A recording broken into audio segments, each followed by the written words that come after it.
നമ്മളൊരു സൽ സ്വഭാവിയാണ് എന്ന് വിലയിരുത്താൻ നമുക്ക് 3 ക്രൈറ്റീരിയ വേണം. അതിൽ ഫസ്റ്റ് ഓഫ് ഓൾ ഒന്നാമത്തേത് ഏതാണ്? നിന്നോടുള്ള ബന്ധത്തെ ഡിസ്കണക്ട് ചെയ്ത് കട്ട് ചെയ്ത് കളഞ്ഞ ആൾക്കാരോട് നിരുപാധികം വിതൗട്ട് എനി കണ്ടീഷൻ നീ അങ്ങോട്ട് പോയിട്ട് ബന്ധത്തെ റീകണക്ട് ചെയ്യലാണ്. ഇത് പറയാൻ നല്ല സുഖാണ്, കേൾക്കാൻ അതിലേറെ സുഖാണ്. പക്ഷെ പ്രാക്ടിക്കലി ഇതൊന്ന് കൊണ്ടുവരാനുള്ള റിസ്ക് എത്രയാണ്? നമ്മളോടൊരാൾ ബന്ധം വിച്ഛേദിച്ചു, വാട്സപ്പിൽ അയാൾ പരസ്യമായിട്ട് നമ്മളെ അവഹേളിച്ചു, നമ്മളെ ഇസ്സത്തിന് ക്ഷതം വരുത്തി, എന്നിട്ട് പറഞ്ഞു ഓനായിട്ട് ഓന്റെ കുടുംബക്കാരായിട്ട് എനിക്കൊരു ബന്ധമില്ല എന്ന് 4 ആള് കേൾക്ക പരസ്യമായിട്ട് അനൗൺസ് ചെയ്ത് വിളിച്ചു പറഞ്ഞു.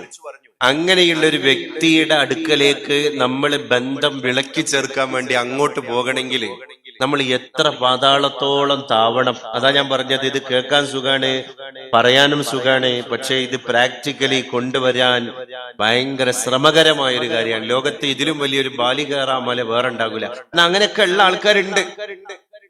അതാണ് ഹസനുഹും അഖ്ലാഖ, ഹുസ്നുൽ മലായികത്ത് പറഞ്ഞു എന്നാണ്. അപ്പൊ ഒരാള് നമ്മളെ ഇങ്ങോട്ട് വന്നിട്ട് അവഹേളിച്ചു കഴിഞ്ഞാൽ, ആക്രമിച്ചു കഴിഞ്ഞാൽ നമ്മൾ അയാൾക്ക് മാപ്പ് കൊടുക്കുന്നത്, നമ്മൾ അയാളോട് പുഞ്ചിരിക്കുന്നത് ലോകത്ത് ഏറ്റവും വലിയ ആദരവാണ്. ഏതാദരവ്? നാം നമ്മളെ ആദരിക്കലാണ്. ഒരു കുട്ടി വലിയൊരു മാനേഴ്സ് ഒരു പൊതുസഭയിൽ കാണിച്ചാല് ആ കുട്ടിയെ പറ്റി നമ്മൾ പറയില്ലേ, ഏതാണ് ആ കുട്ടി? ആദ്യത്തെ ക്വസ്റ്റ്യൻ അതാണ്. അത് ആ കുട്ടിക്ക് റെസ്പെക്ട് കിട്ടലാണ്. രണ്ടാമത്തെ ക്വസ്റ്റ്യൻ എന്താണ്? ആരുടെ കുട്ടിയാണ് അല്ലെ? ഇവന്റെ ഉമ്മ ആരാണ്? ഇവന്റെ ഉപ്പ ആരാണ്?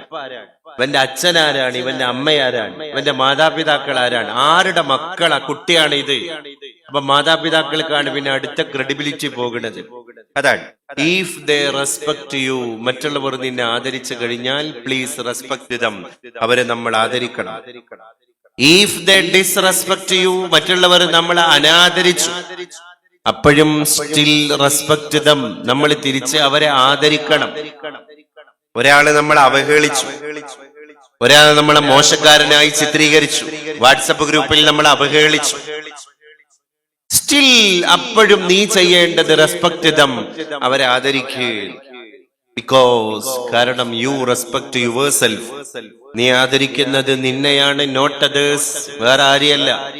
അപ്പൊ ഒരാള് നമ്മളെ അനാദരിക്കുമ്പോഴും നമ്മൾ അയാൾക്ക് തിരിച്ച് ആദരം കൊടുത്താല് ആക്ച്വലി നമ്മൾ ആദരിക്കുന്നത് ആരെയാണ്? അയാളല്ല, നമ്മളെ വ്യക്തിത്വത്തെയാണ്. കാരണം എന്താ?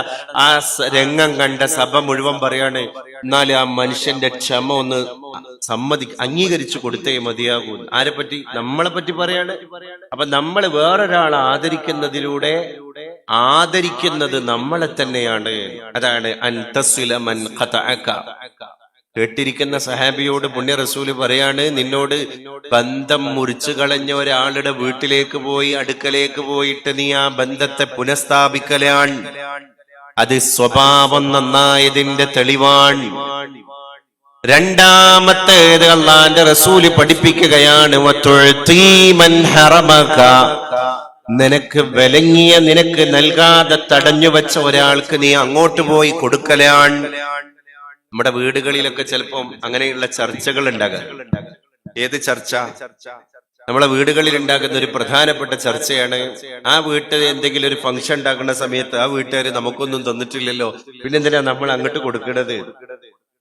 അപ്പൊ ഈ വീട്ടിലെ ഗൃഹനാഥനായ മനുഷ്യൻ പറയാണ്, എടി മോളെ, അവര് തന്നോ തന്നില്ലേ നമ്മൾ നോക്കണ്ട, നമുക്ക് ചെയ്യാനുള്ളത് നമ്മൾ ചെയ്യാണ്, നമുക്ക് ചെയ്യാനുള്ളത് നമ്മൾ ചെയ്യാന്ന് പറഞ്ഞിട്ട് ഇങ്ങോട്ട് ഒരു സാധനം എത്തിക്കാത്ത വീട്ടിലേക്ക് നിരുപാധികം എന്റെ ഡ്യൂട്ടി ഞാൻ ചെയ്യാന്നുള്ള അർത്ഥത്തില് ആ മനുഷ്യൻ അവിടേക്ക് അത് കൊണ്ടുപോയി കൊടുക്കുകയാണ്, അല്ലെങ്കിൽ മക്കളെ കൊണ്ട് കൊണ്ടുപോയി കൊടുപ്പിക്കുകയാണ് എങ്കിൽ അതിലും വലിയ ഒരു സൽസ്വഭാവം വേറെ ഏതാണ്? അതാണ് നിനക്ക് തരാതെ വിലങ്ങിയ ആൾക്ക് നീ തിരിച്ചു കൊടുക്കലാണ്. അവര് തന്നോ ഇല്ലേ എന്നുള്ളത് നമ്മൾ നോക്കണ്ട. അപ്പൊ നമ്മളെ ഡ്യൂട്ടി നമ്മൾ നിർവഹിക്കുക എന്നുള്ളതാണ് ഇസ്ലാമിന്റെ മോട്ടോ. മൂന്നാമതായിട്ട് പരിശുദ്ധ റസൂൽ സല്ലല്ലാഹു അലൈഹി വസല്ലം തങ്ങൾ പഠിപ്പിക്കുകയാണ്,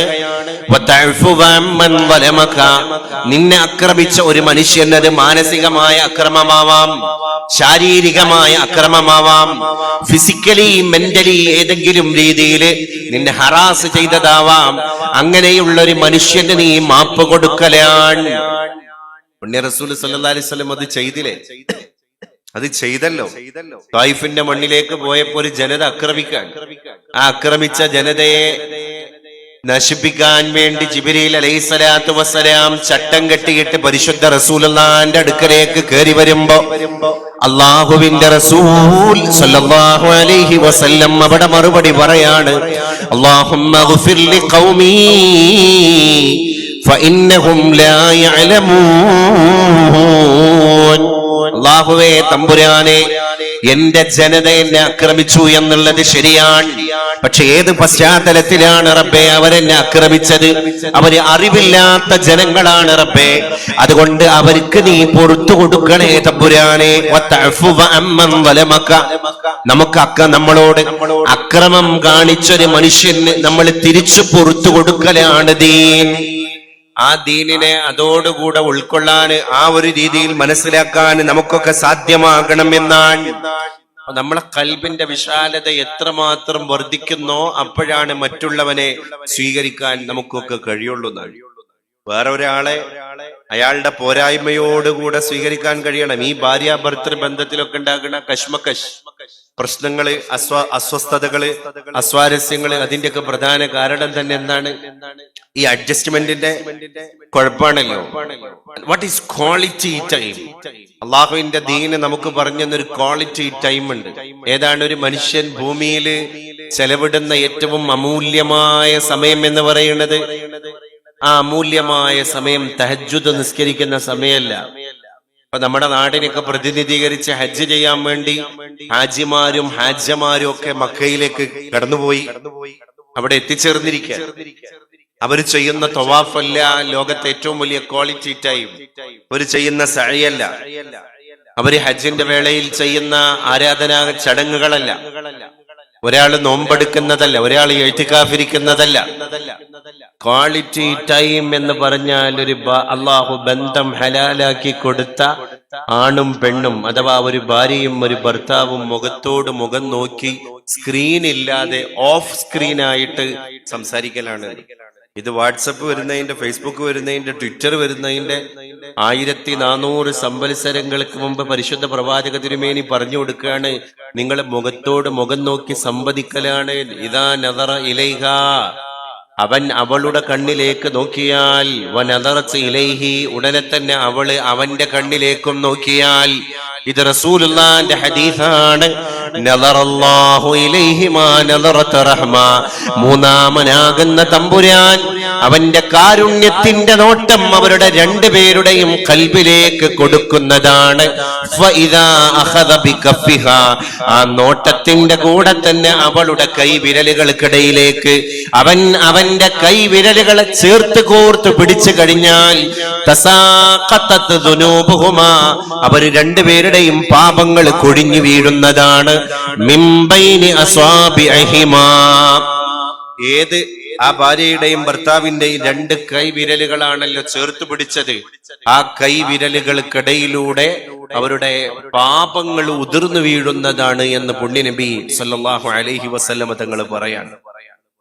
അപ്പൊ നമ്മളെ പാപങ്ങൾ ഉതിർന്നു വീഴാനുള്ള പ്രധാന ഹേതുകം ഭാര്യ ഭർത്താക്കന്മാര് മുഖത്തോട് മുഖം നോക്കി ഇരിക്കലാണ്. പിന്നെ കൈയിലേക്ക് പരസ്പരം കൂട്ടിച്ചേർത്ത് പിടിക്കലാണ് എന്നാണ് ദീന് നമ്മളെ പഠിപ്പിക്കുന്നത്. ഇത് ഇസ്ലാമിന്റെ ഒരു മോട്ടോവാണ്, ഇത് ഇസ്ലാമിന്റെ ഒരു രീതിയാണ്. അതാണ് ക്വാളിറ്റി ടൈം എന്ന് അള്ളാഹുവിന്റെ റസൂല് നമ്മളെ പഠിപ്പിക്കുകയാണ്.